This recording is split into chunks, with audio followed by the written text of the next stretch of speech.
If you give your kids a lot of sugar or caffeine, you know what'll happen. Too much sugar and caffeine are negative stimulation. You already know about those things. But what you might not know about is the unseen or invisible negative stimulation in your child's room that can affect their behavior, their health, and even their grades. Using feng shui can help make your child's room more positive, so you'll have a more balanced home life. This is the Chinese symbol for balance, the yin-yang symbol. Yin is quiet, yang is loud, yin is restful, yang is active, yin is dark, yang is light. Bedrooms should be yin, quiet and restful, and dark at bedtime. When you go to bed in the dark, your eyes send a message to your brain to start making the hormone melatonin because it's nighttime. Melatonin regulates our mood and sleep. When you go to bed and it's not dark, your eyes send a message to your brain that it's daytime. Light makes your body think it's daytime. If you sleep with the light on or the TV or the computer, your body won't make the natural amount of melatonin that you need. When your body isn't producing enough melatonin, you may have problems sleeping or be angry, moody, or depressed. If your child just can't fall asleep without having a light on, you can wait until they fall asleep and turn off the light, or use a lamp and a timer to turn off automatically after they usually fall asleep. If you have to sleep when the sun is up, you can use a sleep mask to cover your eyes so your body will think it's nighttime. Another way to make your child's room more positive is by using positive reminders. A child needs to remember, I am loved. I'm part of a family that cares about me. I'm part of the community. I'm a good friend and I have good friends. I can achieve my goals.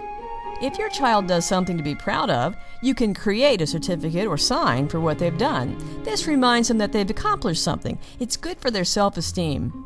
It's fun to make mini posters with family photos. You can turn a 4x6 picture into an 11x17 poster with a color copier. When you're in a small child's room, you need to remember that you're in the land of the little people, and everything needs to be at their eye level, not yours.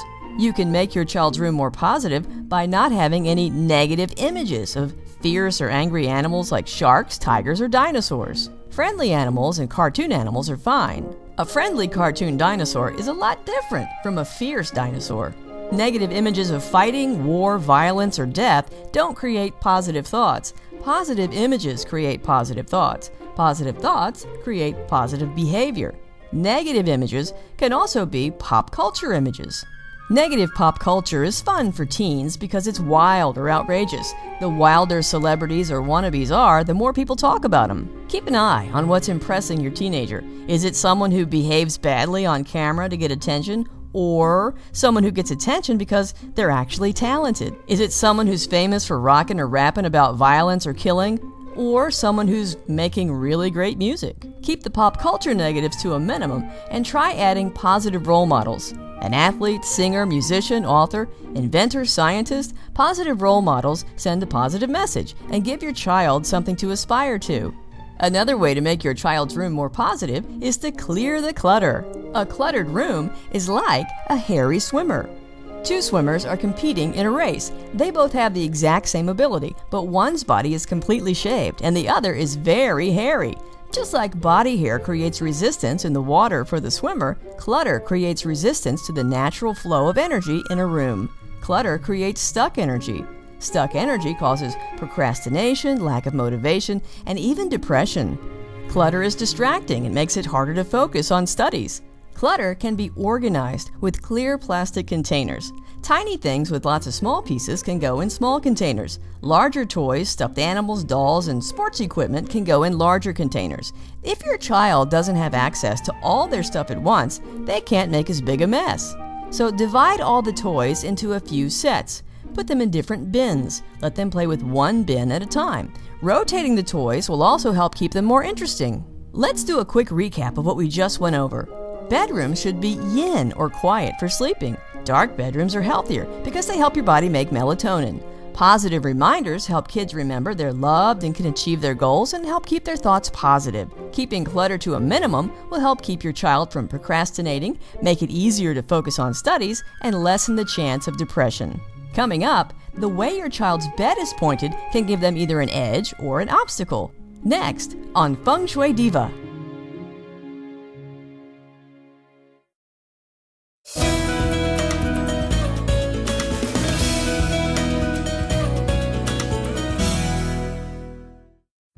The way your child's bed is pointed can give them either an edge or an obstacle. You can make your child's room more positive by pointing their bed the right way. Every person has 4 positive sleeping directions and 4 negative directions, determined by the year you're born and your gender. If your positive directions are south, north, east, and southeast, you're an East Group person. If your positive directions are west, northwest, southwest, and northeast, you're a West Group person. Each of your 4 positive directions has a benefit associated with it. One direction is for money and career, one is for marriage and family harmony, one's for good health, and one's for wisdom. If your child isn't getting along with others, pointing their bed in their marriage and family harmony direction can help. If your child isn't making good grades, pointing their bed in their wisdom direction can help. If your child's bed is pointed in a negative direction, they can have problems sleeping, negative behavior, health problems, and problems achieving. You may have noticed that you put your child to bed one way and they're turned around in the bed in the morning. Sometimes in our sleep, we turn ourselves toward a positive direction. You can get your child's positive directions at fengshuidiva.com in the Feng Shui for Kids section. It's important to use a compass to get an accurate direction for the bed. A simple camping compass will do. To take your compass reading, stand at the foot of the bed and point the compass toward the pillow. If the compass needle is pointing west, that means the bed is pointed west. The crown of your child's head is pointed west, and their feet are pointed east. If west is one of their positive directions, that's good. If it's not one of their positive directions, you'll need to move the bed. It's also important where you place the bed in the room. Sometimes there are limited options on how to place the bed because of doors, closets, windows, and the direction of the 4 walls. The 4 walls of the room will be aligned either northeast, southwest, or northeast, southeast, southwest, northwest. If the walls are aligned northeast, southwest, and your child is an East Group person, the headboard can go against the northeast or south wall. If the walls are aligned northeast, southeast, southwest, northwest, and your child is an East Group person, the headboard can go against the southeast wall. If the walls are aligned northeast, southwest, and your child is a West Group person, the headboard can go against the west wall. If the walls are aligned northeast, southeast, southwest, northwest, and your child is a West Group person, the headboard can go against the northeast, southwest, or northwest wall. There are some other things to watch out for when you position the bed. Don't place the bed directly under a window. If that's the only place to put the bed, then use a heavy drape on the window for sleeping. Don't place the bed between a window and the door. Energy or chi flowing across the bed will make it less restful for sleeping. If that's the only place to put the bed, then close the door and drape the window at night for sleeping. Don't put the bed directly under a beam or sloped ceiling. That's oppressive. Pay attention to what's behind the headboard on the other side of the bedroom wall. If it's a toilet and the front or back of the toilet is directly in line with the bed, your child could get sick. If it's something electrical like a refrigerator, stove, or your home's electrical power box, their immune system can be compromised, so they could get sick or whatever they already have can get worse. If it's something electrical like a computer or TV behind the wall, make sure it's turned off before they go to bed. Sleeping with your body near a toilet or an electrical source can have a negative impact on health. Chi energy from toilets and electromagnetic waves can go through walls. That's why what shares the wall with your bed can have a big impact on your health. EMFs, electromagnetic frequencies, are electric and magnetic fields that surround electric devices like computers, TVs, and power strips. Too much exposure to EMFs can give you brain fog and make it hard to concentrate on studies and tests. EMFs also reduce melatonin levels, which regulate your mood and sleep. You can reduce exposure to EMFs by keeping your body at least 1 foot away from your computer tower, transformer plugs, and power strips. Keep this in mind when setting up the desk or study area in your child's bedroom. Let's do a quick recap of what we just went over. Your child has 4 positive sleeping directions and 4 negative directions. It's important to use a compass to point the bed in the right direction. The bed should also be positioned away from energy or chi flow. Make sure there's nothing unhealthy sharing the wall with the bed. And reduce your exposure to EMFs from computers and other electrical things. Coming up, every home has invisible or unseen negative energies that affect family members. We'll take a look at how to tell if there's negative energy in your child's room. Next on Feng Shui Diva.